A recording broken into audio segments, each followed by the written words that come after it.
If you grew up in the early 2000s, mate, you grew up in the best era known to man. We grew up with the best movies from Finding Nemo, Toy Story, Jurassic Park, and yes, that includes Skylanders, mate. If you grew up playing Skylanders, you grew up with a great childhood and your parents loved you. I only played the original Skylanders, Giants, Swap Force, and that's it. Superchargers and whatever the hell came after that, I didn't get to play. I'm sorry. I don't know if they were good or anything. I heard people say they were. I specifically remember seeing an ad on Cartoon Network of them putting Trigger Happy on the portal, him lighting up, and then the Skylander going into the game and you playing. The advertising for this game was bloody impeccable. It was ridiculously good. Back in those days, the whole idea of being able to buy a character, put him onto something, and him coming to life. I know these days grow up, grandpa, sure, grandpa, that's not cool, that's not fun or anything like that. But back in our days, mate, that was amazing to us. That was out of this world. But I will admit, and tell me if I'm wrong, by the time it got to Superchargers, the whole franchise had burned out by then, mate. I think people were just collecting them because they were just, rare figures, ultra rare figures and all that kind of stuff, And yes, the original Skylanders game made tons of money and it was a big thing at the time.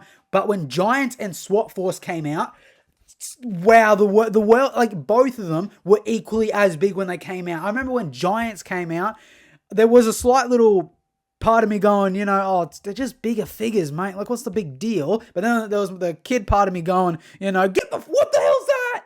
Oh, that's sick. I have to have that. And yes, don't get me wrong. The pricing was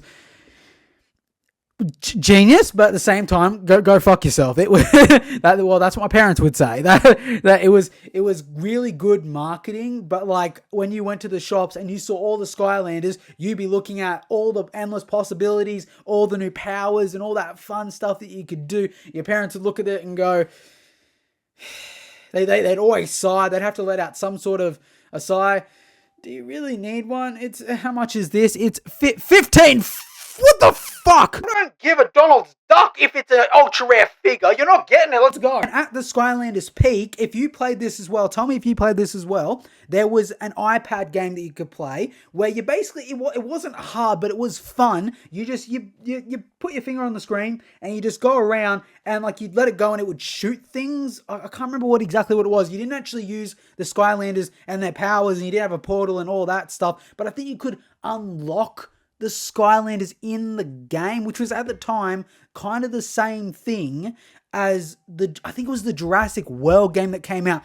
That was fun too. I'm not going to lie. That was the bomb too. This was a long time ago. This just goes to show how old I was when I had the game. It was a long bloody time. And now I know this is going to make me sound really bad, but I can't remember all the main cast names. Like I'm talking like Flynn. There was a girl, and there was that guy that gave directions who had that annoying voice. Speaking of annoying voices, Chaos. Skylanders, you will pay. Chaos's voice was so bloody annoying. It gave me a good reason to want to beat the crap out of all his minions, if you want to call them that. More like bitches, if you're asking me. But yeah, there was Flynn. There was the girl. I think Flynn and the girl like had some sort of chemistry, if I'm not mistaken. And that the like hedgehog, I don't even know what he was, to be completely honest with you. But whoever it was, the guy that gave the directions on the map, saying we have to go this way, and Flynn, being the ambitious leader that he was, no, we have to turn right over this way. And then they just crash into something. And who can forget the legendary Eon, mate? Whenever I hear that name, Skylanders come straight to my mind, and the first thing I hear is, "Greetings, Skylanders. This is Skylands." And the music was amazing too. Be honest, how many Skylanders did you collect? I've probably got a good 73 in my garage right now. I don't know why I've kept them. Maybe it's nostalgia. I don't know. But I've got around like 74, 75 Skylanders in total. I just played the OG original ones, and I didn't even collect the